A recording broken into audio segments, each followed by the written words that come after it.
Hi friends, അങ്ങനെ കാപ്പിപ്പൊടി ഉപയോഗം അടിപൊളി റിസൾട്ടാട്ടോ.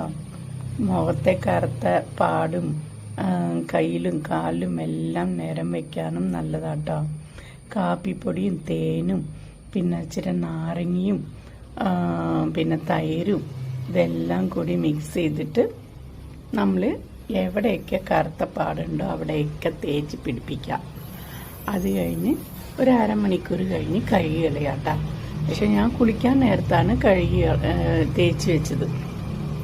അങ്ങനെ നല്ല സൂപ്പർ റിസൾട്ടാണ്. നിങ്ങളും എല്ലാം പരീക്ഷിക്കണം. അപ്പം ഞാൻ കുളിക്കണ മുൻപാണ് തേച്ചത്. അപ്പം നല്ല റിസൾട്ട് വന്നു. നിങ്ങളും ട്രൈ ചെയ്യണേ. Okay, bye. അങ്ങനെ കുളിയൊക്കെ കഴിഞ്ഞ് വന്നപ്പോൾ കണ്ടോ, നല്ല ഗ്ലോ ആയി. എൻ്റെ കയ്യും മുഖവും എല്ലാം കഴുത്തിലുമൊക്കെ പാടൊക്കെ മാറാണ് നല്ലതാട്ടോ. Okay, bye. നിങ്ങളെല്ലാവരും ട്രൈ ചെയ്യണേ. എൻ്റെ ചാനൽ സബ്സ്ക്രൈബ് ചെയ്യണേ. ഓക്കെ.